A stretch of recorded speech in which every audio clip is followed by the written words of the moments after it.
Welcome to the Heartland Cycling Network. We have another show, another exciting show today.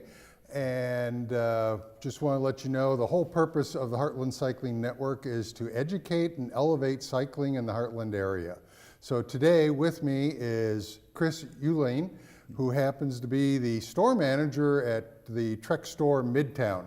So Chris, welcome to the show. Thanks, Jeff. Glad to be here. Yeah, so I've known Chris for a little bit longer than he's been the store manager over at Trek Store, and I know he's got some good stories about how he started over there, but I don't know, how long have you been working at the Trek Store? Been with the Trek Store since middle of November last year, so kind of came in right at the end of the pandemic. Okay, very good. But you've been involved in cycling quite a bit longer than that. Yeah, sold bicycles for big box retailers, and obviously a casual recreational cyclist myself. It's my way to de-stress and stay fit, so that's always been a passion of mine away from work, and now I'm fortunate enough to merge the two together. Yeah, that sounds exciting. That's sometimes if you've got a passion like that and you can actually be a store manager. Now, sometimes that changes a little bit, and when you have to deal with that business aspect and not, let's say, the pleasure of cycling. How does that work for you? So far, it's been pretty good. It's tough sometimes when it's like, man, I got to go to work on Saturday when I'd really like to go do that ride. Yeah, but we will find time to get the riding in around that. But it is a fun way to be connected to the cycling on a lot of different levels. Yeah. Well, I met a couple of the people that work over there. They seem to be great. I think you've got a good staff. I don't know what. Got a great staff, have a ton of experience in the shop, mechanics that have been doing the wrench side of the business for upwards of 20 years. We've got sales guys that have been riding bikes and selling bikes for over 10 years. So it's really a perfect blend of some new excitement and some old experience. Can handle just about anything that gets thrown at us. Well, that's good. That's good. I know that there's been some issues with supply, and it's not just your store, it's like everywhere. I mean, in terms of things, I mean, related to cycling, at least what I've noticed. It's been pretty cool to see that when COVID hit, everybody, was starting to lock down and looking for ways to stay active and be socially distant, and cycling fit that bill for a ton of people. And we saw folks that have never been on a bike before get into the sport. We saw people that have bikes in the garage for 20 years that are suddenly like, hey, I should get this thing out and start riding it. So it created an unprecedented boom that we have never seen in this industry before. And the big question as we went from the end of 2020 into this season was, would that continue? Would those sales drop off, or would the demand continue to be there? So the boom continues. The boom continues. The boom continues. It's more of a boom right now than a shortage. So it's just, there's no end in sight to the number of people that are like, hey, I'm still looking for a bike. What have you got? Yeah. So what would happen? I mean, I know from personal experience, I've seen a lot of new people out on the trails. So when somebody comes into your store and they haven't ridden a bike since they were a kid, what do you do? What do you start doing to help them? The first thing we do is we just really start to get to know them and what they want to get out of a ride. We really want to paint that picture so we can understand what their perfect ride is. Is it a family ride down the Keystone Trail on a Saturday afternoon with friends? Is it, I want to start training to do a triathlon because it's been a bucket list item and now I have the time and resources to do it. So the first step is just to understand really what they want to get out of their experience on the bike, and then we start matching them to the appropriate product and some of the other things that will enhance that experience. Yeah, okay. When you start talking about the appropriate product, there's all different kinds of bikes. I mean, for the casual user, the beginner, I mean, what are you usually recommending? It kind of depends, again, on where their comfort level is. The biggest thing we see is people that have a bike that they rode 20 years ago, and they're like, hey, this is what I have, and they think that's going to be the right bike. We start to determine that their riding style and priorities have changed. So maybe it's not a mountain bike anymore. Maybe they need a cruiser or a comfort bike, or maybe they want to do something more serious where we're getting them off of that old hybrid and into a more speed-capable road bike. Okay. So we've seen the spectrum of everything, and people are okay with spending some money. It's an investment. So we're seeing a lot of people jump into some of the newer technology like carbon fiber frames and electronic shifting and hydraulic disc brakes. Those features are really important to folks now, and budget seems to be less of a concern. So we've got a lot of room to really get them into the right product. Yeah, I know one of the things that I did, now this is probably some 20 years ago, is that my kids were out of the house already. So I started riding, and I was using my oldest son's mountain bike.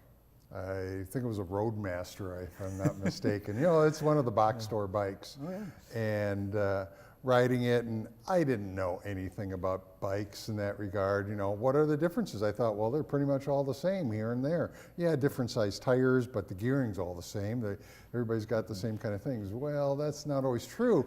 Plus, I think getting the right size of bike is important. So can you touch upon that a little bit? I see that so often where people come in and they're like, man, I'm just not comfortable on the bike. My arms hurt, my shoulder hurt, my backside hurts. And we get them on a digital sizing machine that takes some measurements that helps us recommend the right frame size. And they're like, oh, I should be on a large size bike? I'm riding my kid's small size.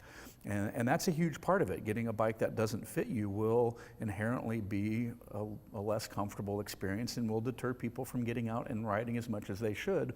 Where we have that conversation, get the right bike, look at maybe they've had some knee injuries or back problems, and really get that set up with the right style and size. We can eliminate a lot of those comfort issues. Yeah, I think frame size is one of those very important factors that a lot of people don't know about.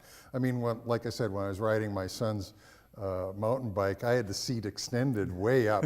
And over time, because I was a lot heavier than I am now, the post started bending this way, backwards, and so I ended up having to replace that. But it's like, it wasn't until I actually went into a bike store and I said, hey, I need to buy a bike. All of a sudden they started saying, well, how tall are you? Try this out. And they size something for me. And I'm going, well, I didn't realize there were different size bikes. Yeah, there's a lot of information out there about bike sizing. Some manufacturers do it by small, medium, large, extra large. A lot of manufacturers are still measuring parts of the bike, whether it's the top tube or the seat tube. It just matters to talk to somebody in the bike business so we can match your size to whatever that brand uses. Trek has gone to, on their hybrid and mountain bikes, using small, medium, large, extra large. It just seems to be a lot easier for people to be like, okay, I'm 6'3", I'm an extra large. Road cycling is still done by centimeters because it's a more precision type of a fit. But yeah, that's the biggest key to getting somebody comfortable, is making sure we match them to the right size first. Well, you talked a little bit about carbon fiber, and there are different kinds of frame types, materials. What are they? Absolutely. Bikes that we see made 20, 25 years ago, chromoly steel and some aluminum alloys.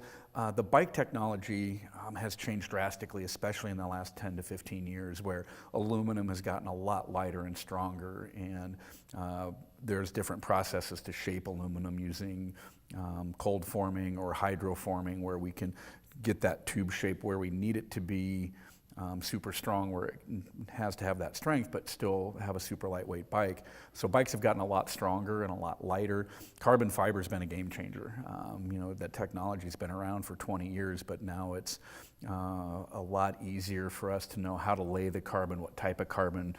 Road carbon frames use a different layup and a different structure than a mountain bike frame because it's going to stress differently. Okay, yeah. But crazy light, crazy fast. First time I rode one, I thought I was going to break it in half because it felt like I was riding a plastic bike. Oh, yeah? It's actually used as intended. It's actually stronger and stiffer than aluminum and less likely to fail. Oh, really? And then I guess that's one of the things I'm going to have to get next. Right now, I only have aluminum bikes. Yeah, and then we're seeing a lot of bikes now where the bike I currently ride is an aluminum frame but has a carbon fiber fork. Helps, keeps the cost down a little bit, but there are some performance and advantages in weight. Carbon also does a really nice job not transmitting vibration, so it's a more comfortable ride than an old steel or aluminum bike. And even taking the existing bike and switching out to carbon fiber wheels. can enhance performance and save a ton of weight and make that bike more efficient Yeah, well, without having to go into the deep end of the budget. I know one of the things that you can do for your children is get them involved in cycling early, because then they'll never have any money for anything else in life afterwards. Because you end up spending money on all these different parts with bikes. I mean, a carbon set of wheels, I mean, they're not necessarily something that you find over at the Walmart. They're not cheap. They're not cheap, and there's some pretty tight specifications. You know, definitely need to match up what type of bike you're riding to make sure that the wheel size fits, and there's hub measurements. So definitely a specialty part, but we've seen a lot of people bring life into older bikes by adding some new technology without replacing the whole thing. We've seen a lot of people like, hey, I really like this old frame. You know, it fits me great. I'm comfortable on the bike, but I'm riding 25-year-old shifting technology. Well, and see, that's the point, you know, where you can take and upgrade an older bike that you really still like, that you fit, you know, that's comfortable to you that way, but you just want to be able to get a little bit more out of it. And I think, you know, you're talking about common upgrades with cogs and shifting and cassettes and that sort Absolutely, yeah. You're upgrading from rim brakes to disc brakes, or I'm going to take those old 7-speed shifters and put on some new 9-speed upgrades that are going to be a lot more precise and give me a wider range of gears to climb those different hills and types of terrain. So there's a lot of stuff that we're seeing, whether it's new bikes or upgrades, just getting people on a bike that they're going to get up in the morning and be like, hey, I'm going to go ride today because that's what I do. Yeah. One thing I like about the shop over at Trek Midtown is when you walk in, you've got maps on the walls, and people can use their phone and QR code and capture that. I think it's with Ride with GPS, if I'm not mistaken. Absolutely. But it's all different kinds of rides. I mean, the casual trail ride versus, I mean, if you wanted to get out and do some mountain biking around like at Swanson or Platte River State Park or some of these other places, gives you a lot of ideas. There's a ton of hidden gems around Omaha and eastern Nebraska, western Iowa, depending on where you want to ride. A lot of folks just aren't aware of how extensive the trail network is in Omaha, that you can connect the Big Papio, the West Papio, the Keystone, the South O. You can literally ride all day and not touch a street just by knowing where to turn and where those routes go. Right. The dam sites and the lakes have great trails that are awesome family rides. And then, you know, a lot of people are like, well, it's Nebraska, it's flat, there's no good place to mountain bike. Those trails out here may not be long in length, but there are some very technical and advanced trails. Yes. Beginning and intermediate trails at Tranquility Park, right in the middle of Omaha, are very popular. Right. Platte River just opened up some new trails down there and added some length. And those are some very technical, intermediate to advanced trails. Platte River, Lewis and Clark is another one up on the river. There's some hills there. Yeah, so it's great that we have those maps, and it's an awesome piece of education when somebody buys a bike. They're like, hey, I'm getting into mountain biking, or hey, I've got a high school kid that's racing NICA for their first time. Where do we practice? And we can take them to those maps and show them those areas that are all within, you know, short driving distance. Yeah. So it's not just coming into the store to find bikes. There might be some parts and upgrades that you can get, but you also offer advice. Let's say, okay, hey, if you want to take and ride, you can go here and there. And a lot of the bike shops have group rides, and you're going to be starting those up again pretty soon. You bet. That was probably the biggest heartbreak of COVID, was that we shut down being able to be out and be social with other riders. That it just wasn't prudent to sponsor rides and lead rides, but we're getting back into that. There's some great Thursday night rides that are kind of, everybody just knows when to show up. Most shops have a dedicated ride, whether it's a Friday night beer ride or a Saturday morning family ride. A lot of female only rides out there. So we're getting back into that.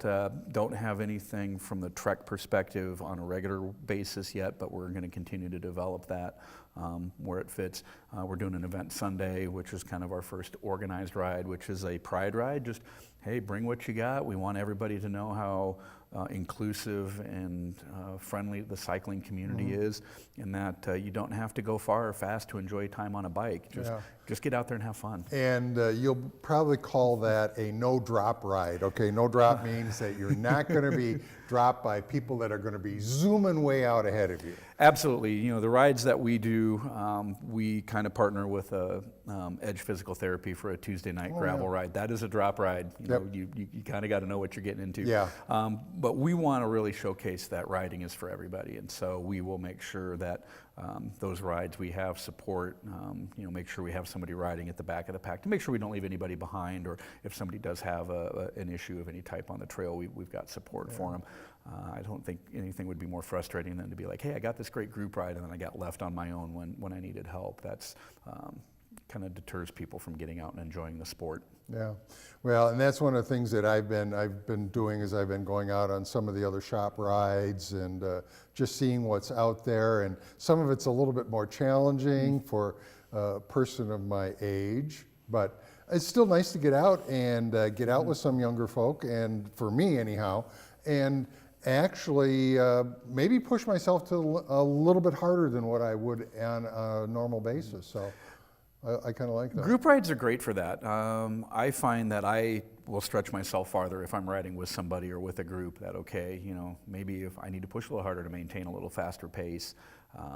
So it's definitely a good way to enhance your skills, to meet people with common interests, and get a little bit more out of that ride, depending on what your goals are. So group rides are great, and the nice thing is the variety of shops and events and businesses that do rides, there's a ride out there for everybody. If you want to go low and slow at short distance and just get out and enjoy a day, great. If you want to ride to a destination to be social, great. If you want to push hard and really see what your physical and mental capabilities are, there's rides for that too. So it's awesome to see that variety available in Omaha. Yeah, I know there are several bicycle clubs, the Omaha Peddlers, the Bellevue Bicycle Club, Thor is another one. Those are, you might say, I call them official clubs in the sense that you really need to be a member, a paying member, which helps them. The dues are really cheap to join these kind of clubs, and they offer rides as well. So that's always important. But there are a lot of other groups and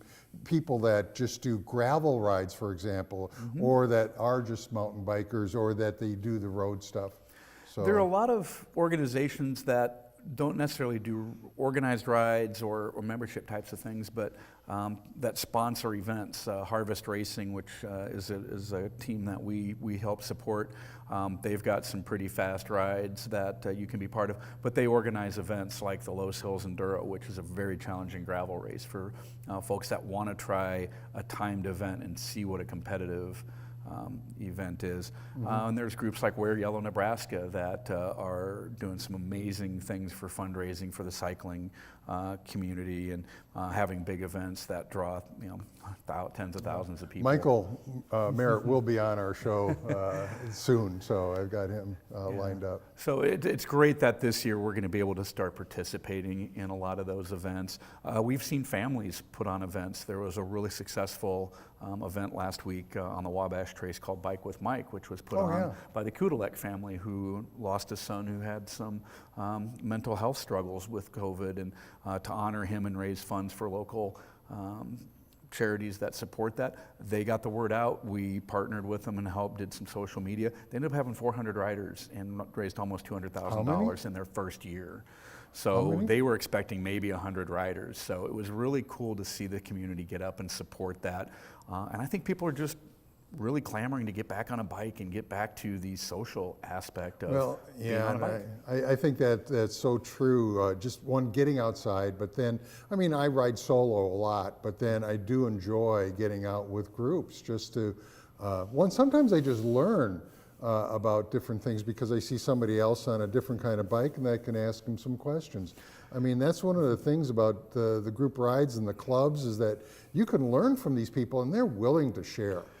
And that's the coolest thing about being in an organized club like the Omaha Peddlers or the Bellevue Bike Club, is you're going to meet so many people with so many different experiences in riding. You'll be like, oh, I didn't, tell me about how you have your bike set up, or hey, I haven't seen tires like that before. How do you like them?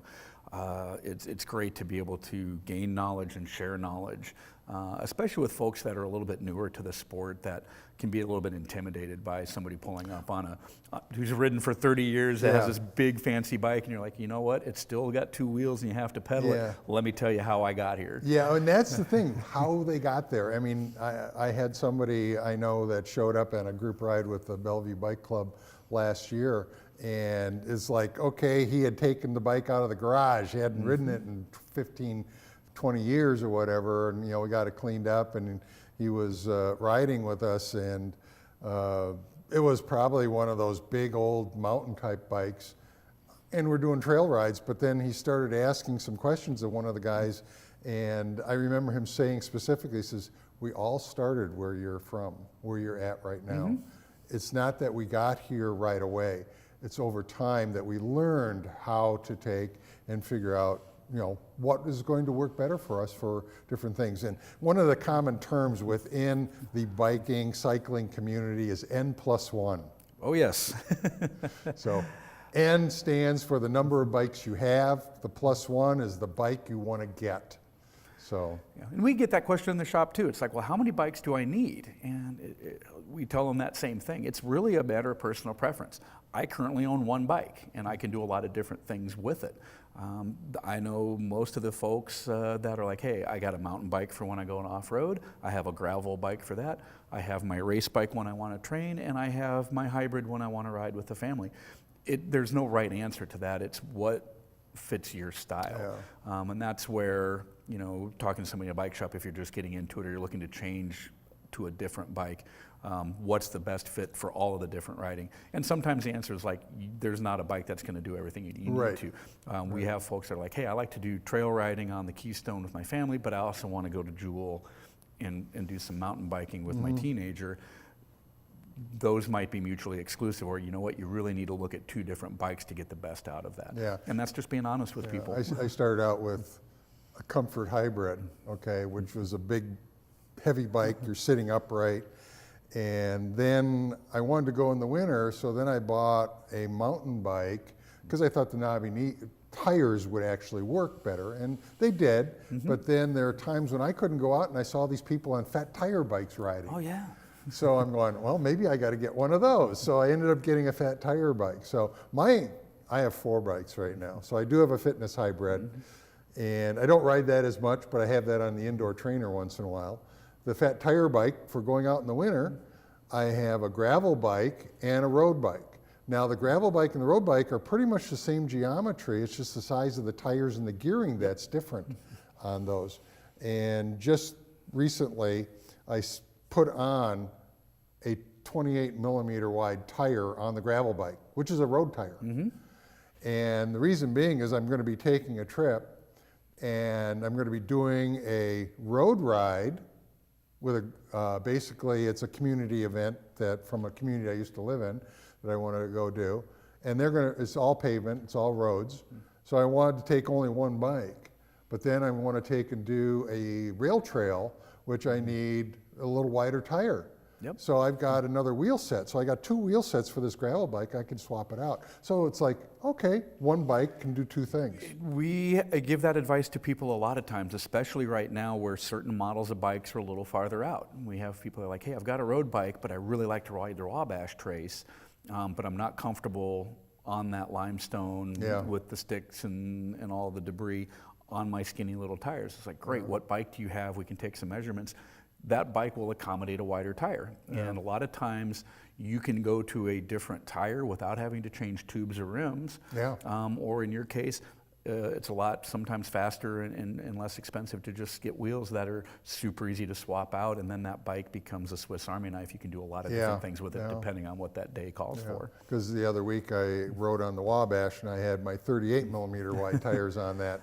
And I mean, it was just easy, and it's nice and smooth, but I noticed the difference when I had the road bike tires on, because the bike was, let's say, more reactive. I felt more of the bumps. It was just amazing. I guess I've never experienced that before. So tire pressure has a lot to do with that, and we see a lot of folks just out on the trail. I see it every time I ride. People that are, it's like put a little bit of air in your tires, or if you're used to riding pavement and you're going to ride that hard packed dirt, let a little pressure out. It'll make that ride so much more comfortable and make the bike handle the way it's supposed to. Yeah, okay. Well, it's always good to go into a local bike shop to take and ask them questions, because they're willing to help you. Overall, ultimately, they do want to sell you something, but quite frankly, I think they're more interested in trying to help you understand what your needs are and make sure that you enjoy getting out and riding your bike. So what question did I not ask you today that I should have? You covered a lot of it. About e-bikes, I think. The e-bikes, the e-bike is a game changer. And if you are hesitant to get into cycling because you're like, I don't know if I can keep up, or my body just isn't built for cycling, but I really want to try it, or my friends will leave me in the dust because I can't do the hills, check out an e-bike. They will change your life. It's riding a bike, but you've got a little bit of help, or a lot of help, depending on just at the push of a button. While you're pedaling, it's going to help you out. You have to put in some effort for those, but it's a great equalizer to get people onto a bike, and I'm a big fan. Okay, well, thank you, Chris, for coming today. Thank you. We really appreciate that, and hope to see you guys next show on the Heartland Cycling Network.